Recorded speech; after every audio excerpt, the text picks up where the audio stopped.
It's 2:47 in the morning. You're asleep. Your family is asleep. The property you spent years building, the land, the animals, the food stores, the tools, all of it sitting there in the dark. And somewhere at the edge of your fence line, someone just stepped over it. Now here's my question for you.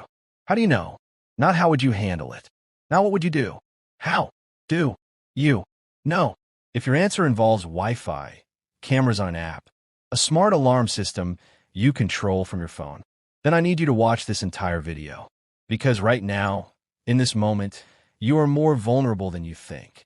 We've been sold a story. The story goes like this: technology is progress. More connected means more safe. Smart homes are secure homes. And if you want to protect what's yours, you need cameras, sensors, cloud storage, and a monthly subscription to some company that promises to keep an eye on things for you. That story is wrong. And it's not a small error. It's a catastrophic one. You think you're prepared. You have 3 cameras covering the property. You have a doorbell camera. You have motion sensors on the driveway. You have a panel in your kitchen you can check from your phone. You're not prepared. You're dependent. There's a difference between those two things, and most people never stop to think about it. Prepared means when everything goes wrong, you still function. Dependent means when everything goes wrong, you go with it. And here's what nobody in the smart home industry wants you to ask. What happens when the Wi-Fi goes down? What happens when the power cuts out? What happens when your camera company's server farm gets hit with a cyber attack? Which, by the way, has happened more than once. What happens when someone who actually knows what they're doing shows up at your property with a $30 signal jammer from the internet? Your cameras go dark. Your sensors go silent. Your phone shows nothing. And the person at the edge of your fence line keeps walking. But here's the part that really should concern you. It's not even about criminals. It's about the systems themselves. Smart security systems fail regularly in normal conditions. Firmware updates that break sensor calibration. Cloud servers that go offline. Apps that stop being supported. Cameras that overheat in summer. Battery backups that weren't maintained. Subscription plans that get canceled. You built your homestead to be resilient, to not be dependent on systems you can't control. So why is your security system the one area where you handed that control to someone else entirely? What I'm going to show you today is a completely different philosophy of security. Not old-fashioned, not primitive, not a step backwards. Fundamental. The most secure homesteads in the world, places that have survived raids, grid failures, civil unrest, and decades of hard living, don't rely on Wi-Fi. They rely on principles. And those principles have been tested by reality, not marketing departments. It's called analog security. And once you understand it, you'll never look at a smart camera the same way again. Now, before we go further, I want to address the objection forming in your mind right now. You're thinking, but analog systems are limited. They're low-tech. They're not as good. And I'd ask you, good at what exactly? A digital system is good at generating data. Alerts. Footage, notifications. It's very good at telling you something happened, usually after it happened, and giving you the illusion that you were watching. An analog system is good at one thing, actually stopping a threat, or warning you in a way that doesn't require a server, a password, a subscription, or electricity. Those are 2 very different goals. And if you're a homesteader, if you're someone who takes self-sufficiency seriously, you already know which one matters more. So let's build the system from the outside in, layer by layer. Because here's the thing about analog security that nobody talks about. It isn't one thing. It's a philosophy of layered resistance. And when it's done right, it doesn't just detect threats. It shapes the decisions of anyone who might consider becoming one in the first place. Layer 1, the psychological perimeter. The most powerful security system in the world doesn't stop threats. It prevents them from starting. Every threat begins with a decision, and decisions can be influenced. When someone approaches your property, whether their intentions are good or not, they're reading signals. They're doing a threat assessment, consciously or not. What does this place look like? Is anyone home? How alert are the people inside? How difficult would this be? Digital systems are invisible. You don't see a Wi-Fi signal. You don't see cloud storage. You might see a small camera, but cameras have a strange psychological effect. People know cameras can be jammed. People know footage doesn't always result in consequences.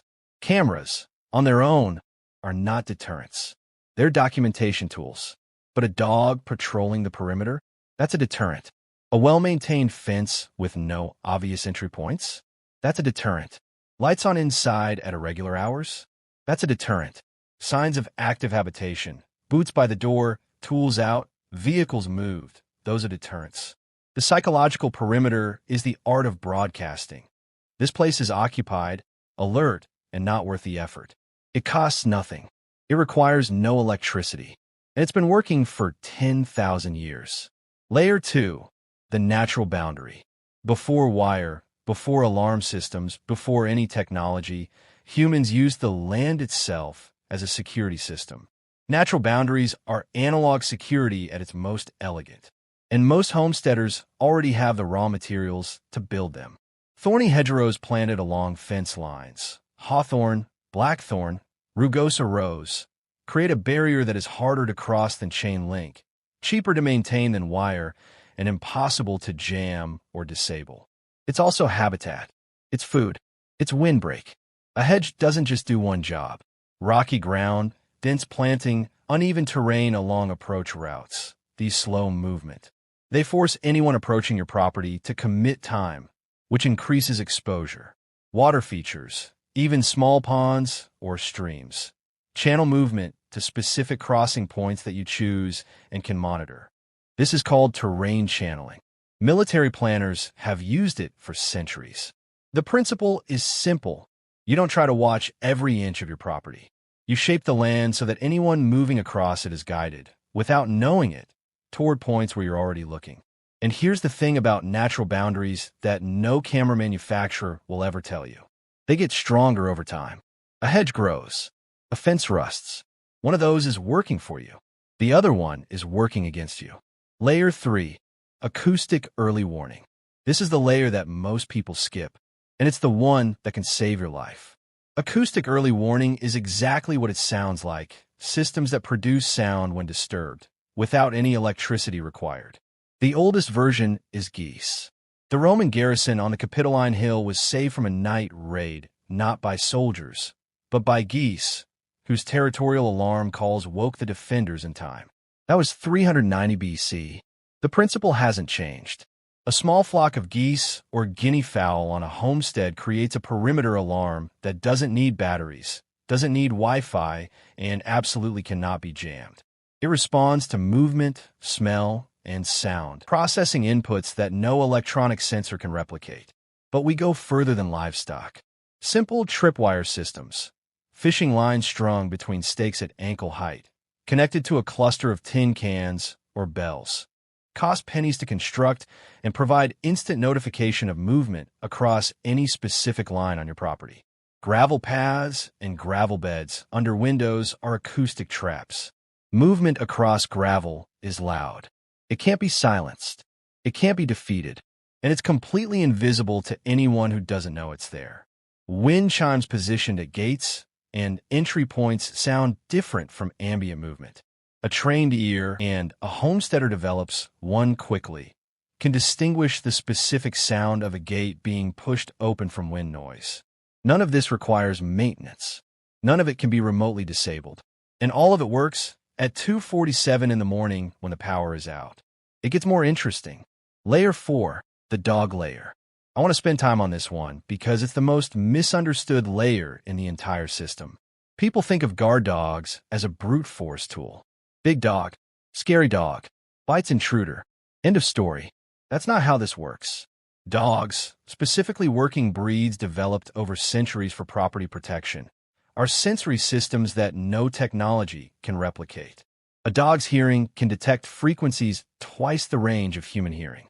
Their sense of smell is estimated to be between 10,000 and 100,000 times more sensitive than ours.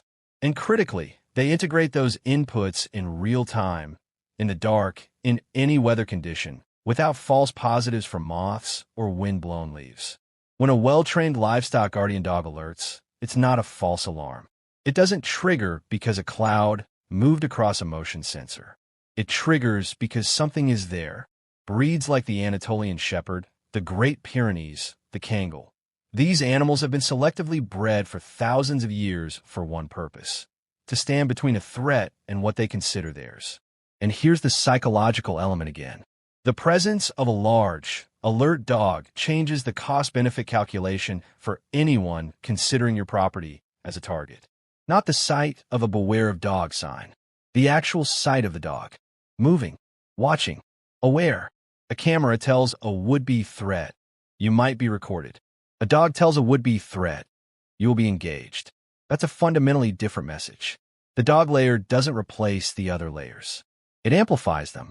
A dog patrolling within a naturally boundaried perimeter, alert to any sound from your acoustic systems, creates a level of integrated awareness that no smart home panel has ever achieved.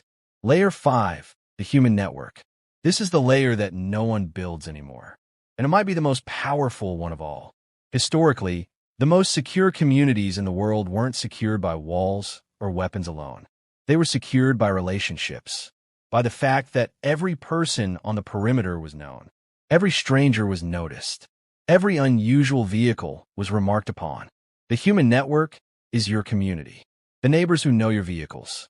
The people who notice when your gate is open at an unusual time. The local understanding that this homestead is watched, not by cameras but by people. This is CB radio. This is knowing your neighbors by name and staying in touch. This is the mutual aid agreement, spoken or unspoken, that exists in tight rural communities. You cannot buy this. You cannot download this. You build it over years through presence and reciprocity.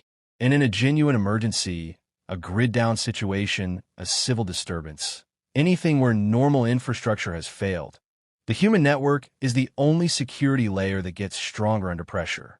Every other system degrades. People adapt. So now you understand the 5 layers. Let me tell you how to actually build this, because the power isn't in any single layer. It's in how they work together. Think of it as concentric rings of resistance. The outermost ring is psychological and natural. Your planting, your boundary design, your terrain shaping. The goal here is deterrence. Make the property read as difficult, inhabited, and alert. The second ring is acoustic. Gravel, animals, tripwire systems, position bells. The goal here is early warning. You want to know about movement at the boundary before it reaches the boundary. You want time. The third ring is canine. Dogs positioned for maximum coverage of the approaches. The goal here is active response, not necessarily aggression. A dog's alarm bark is often enough, but committed, unmistakable acknowledgement that the property is defended by something that cannot be switched off. The fourth ring is your own preparation. Where do you position yourself when an alert comes in the night? What is your family's protocol? Where are your tools? How long does it take you to be alert, dressed, and positioned? This is the layer most people never think about until they need it. And the fifth ring, the human network, extends beyond your fence line in all directions. It's not reactive. It's ambient. Now, here's something nobody talks about. Analog security systems compound in value over time. Your hedge grows thicker. Your dog gets more experienced. Your relationships with neighbors deepen. Your own awareness of your property sharpens. Digital systems do the opposite. They depreciate.